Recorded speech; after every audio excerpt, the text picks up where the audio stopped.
تارت الشوكولا بالكراميل. رح أقدم لكم بهالحلقة سر ونجاح الوصفة اللذيذة، فيها تناغم جميل بكل لقمة بين البسكوت والبودينج والكراميل والشوكولات. طبعا حتكون على شكل طبقات، في كل مرحلة رح طبق لكم وأذكر لكم المكونات، وطبعا مكتوبة بصندوق الوصف. السلام عليكم، برحب فيكم بقناتي. وصفة اليوم تارت الشوكولات بالكراميل. المرحلة الأولى عبارة عن عمل الكراميل. الكراميل عبارة عن كوب ونص سكر، علبة كريمة 200 ميلي، ونص معلقة صغيرة فانيليا، و100 جرام زبدة. أول شي نضع السكر في وعاء عميق ونرفعه على النار حتى يتكرمل.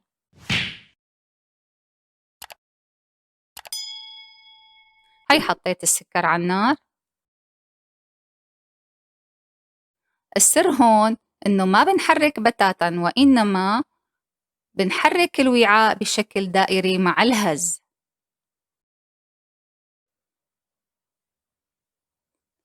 حتى يدوب السكر بهالطريقة ويبدأ يتغير لون الكراميل إلى اللون المطلوب، بنضل نهز الوعاء، لأنه إذا حركناه بالمعلقة بيتجمع على المعلقة وبصير صعب إنه يدوب معنا.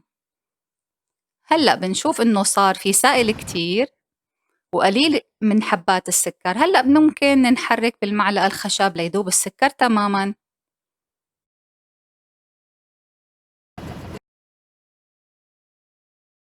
هون داب السكر وحصلت على اللون الكراميل المطلوب.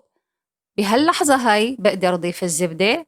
انتبهوا كتير منيح، لازم نكون حذرين من السكر لأنه بيحرق وحرقه كتير صعب.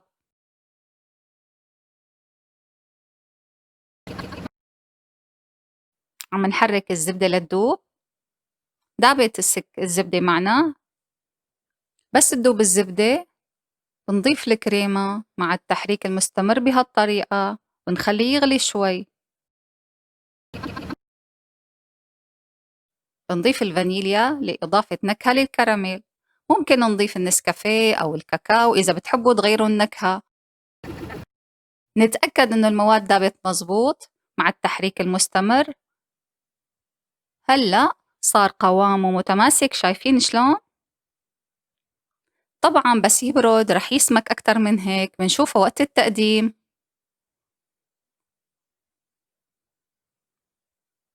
عم بارفع لكم المعلقة حتى تشوفوا القوام مزبوط. بتفكروه أنتم سائل لكن بيجمد بعد بوقت التقديم. هلأ وهو دافي بنسكب الكراميل بمرطبان زجاجي، لكن بحذر شوي شوي.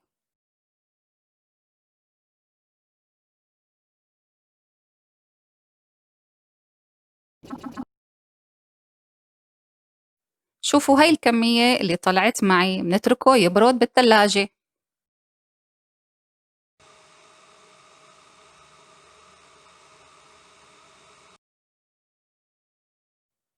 هاي المقادير يلي رح نحتاجها للمراحل الباقية. عندي كاستين حليب، معلقتين كاكاو، باكيت شوكولات 400 جرام، من علبتين ل3 علب بسكويت حسب الحاجة، 250 جرام زبدة، وطبعا عيل الكراميل عنا جاهز، معلقتين سكر بتنضاف للحليب. منشان طبقة الجناج الشوكولات نحتاج علبة كريمة 200 ميلي وشوكولات وزبدة. هلأ رح نبدأ بأول طبقة وهي البسكويت. رح نطحن البسكويت بالمطحنة حتى يصبح ناعم مثل مو شايفين. أنا بحب أخلط نوعين من البسكويت مثل الدايجستيف مع بسكويت الشوكولات. حنروح ندوب الزبدة على النار، كميتها 100 جرام. مجرد ما تدوب الزبدة وتصير سائلة بدنا نضيفها للبسكويت. صارت عندي هون الزبدة سائلة.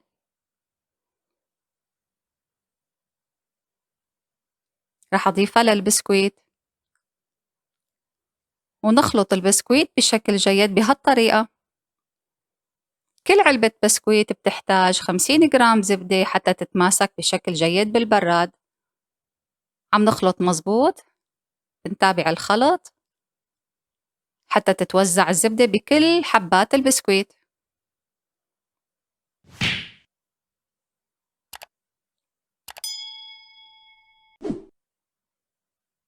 بعدها رح نفرد الخليط بقالب قابل للفك مع رفع جوانب البسكويت على حافة القالب. حتى نمسد الطبقة بالقالب جيبي شي غطا علبة مستوية السطح وبنسوي قاعدة البسكويت مع الضغط عليها بهالطريقة حتى تتماسك طبقة البسكويت، وبنرفع الخليط شوي لفوق على الحواف بهالطريقة، وبنضل نمسد القاعدة حتى تتماسك مع بعضها. شايفين كيف؟ بهالطريقة بيتم الشغل وبيعطيكي احترافية مزبوط، بتتماسك الحبات البسكويت مع الزبدة.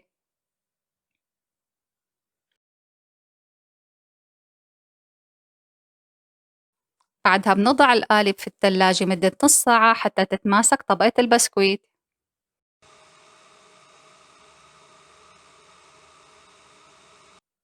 هلأ حنعمل طبقة البودنج، وهي الطبقة التانية للتارت، عبارة عن كوبين حليب، 6 معالق نشا بنضيفهم فوق الحليب وبنحرك حتى يدوب. بنضيف معلقتين سكر، وإذا بتحبوا يكون حالي أكتر من هيك بتزيدوا حسب رغبتكم. أنا معتمدة بهالحلا هاد على حلاوة الكراميل.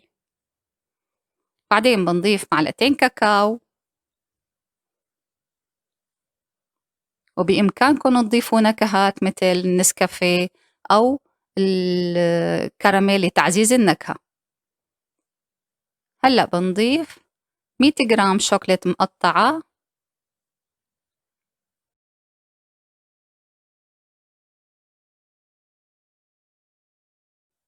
وبنحرك الخليط قبل ما نرفعه على النار لحتى يدوب شوي الكاكاو مع الحليب.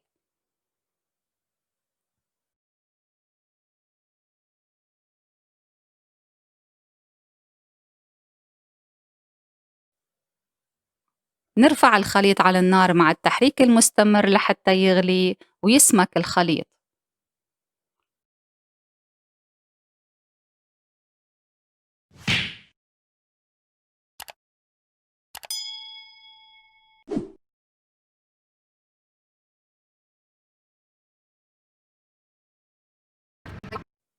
من أجل إضافة قوام حريري للبودينج بنضيف 50 جرام زبدة وبنحرك حتى تدوب تماماً. طبعاً بنضيفها بعد ما يغلي معنا الحليب ويتماسك. بنحرك الزبدة تمام مع البودينج، إضافتها بتعطيها ملمس حريري ونكهة طيبة، بيصير طعمها مثل البودينج الجاهز. هلأ دابت الزبدة، شايفين كيف القوام؟ هلأ بنحط الخليط كله فوق قاعدة البسكويت وبنسوي السطح بهز الوعاء على الكاونتر. بعدين بنتركه يبرد شوي وبعدها على التلاجة حتى يتماسك مع طبقة البودينج بالبسكويت. طلعناه من البراد وهلأ حنضيف طبقة الكراميل، بنوزعها بالتساوي فوق البودينج مثل ما شايفين بهالطريقة. شايفين قوام الكراميل كيف طالع سميك؟ هلأ بنوزعه بشوي شوي وبحذر لحتى ما ينزعلي طبقة البودينج.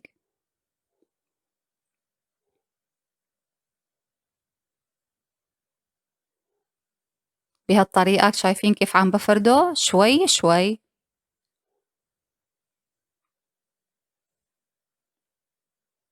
بإمكانكم هلأ تضيفوا شوية مكسرات فوق الكراميل أو شوكولات شيبس أو حتى بسكويت مفتت. أنا رح أضيف بسكويت مفتت، وحتى بإمكانكم تخلوه سادة. أنا هلأ رح أضيف بسكويت فتته شوي بإيدي وبوزعه فوق الكراميل.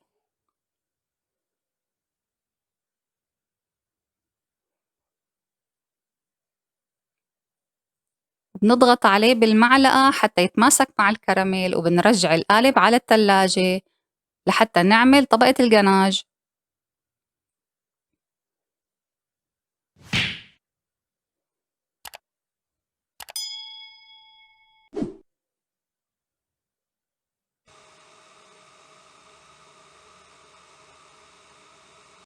هلأ الطبقة الرابعة عنا جناش الشوكولا، عبارة عن علبة كريمة 200 ميلي، 300 جرام شوكولاتة مقطعة، و50 جرام زبدة.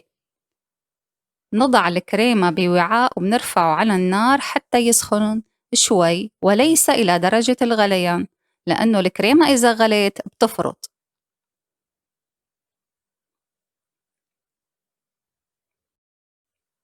مجرد ما نشوف الفقاعات على حافة الوعاء، شايفين معي شلون بدأت؟ بنضيف الشوكولا المقطعة وبنحرك حتى تدوب تماماً بهالطريقة.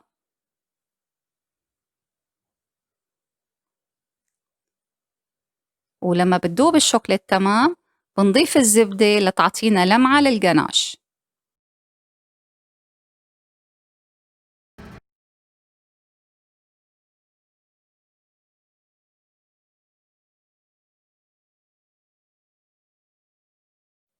بس تدوب الزبدة تماماً، شايفين كيف عم نحرك؟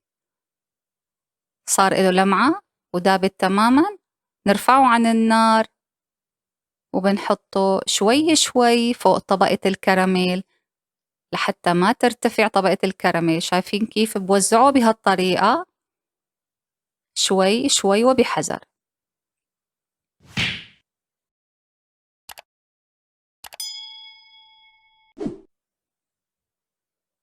بنسوي السطح بهزه شوي على الكاونتر. إذا لاحظنا بعض الفقاعات من الهواء ممكن بواسطة عود أسنان بنزيلها بهالطريقة.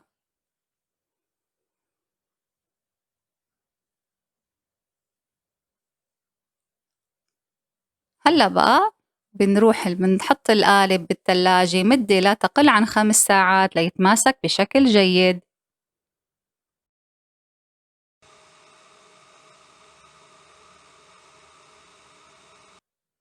هلأ المرحلة الأخيرة وأنا بحبها كتير هي مرحلة التزيين بالكريمة، عبارة عن ظرف دريم ويف، نص كاسة ماء بارد مبرد بالثلج، وكيس حلواني للتزيين.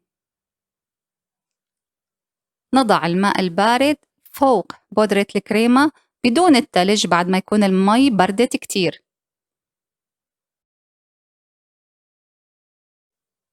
بنخفه بالخفاقة الكهربائية حتى نحصل على قوام كريمي.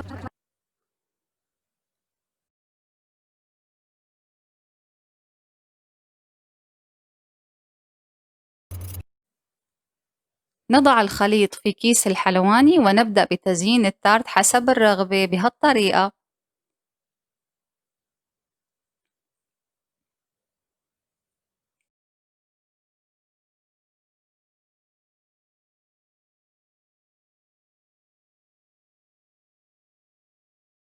وحتى نكسر لون الكريمة بنرش عليها كاكاو، أو ممكن نوزع خط أو خطوط من الكراميل.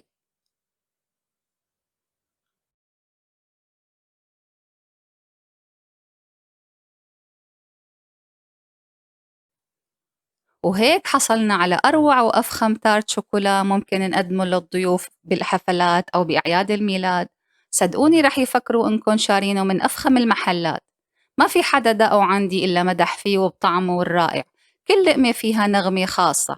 بتمنى تعجبكم الوصفة وتجربوها وتكتبوا لي رأيكم بالتعليقات وتشاركوها مع أحبابكم. ولا تنسوا تدعموني بالاشتراك واللايك، وشكرا لكم لمتابعتي.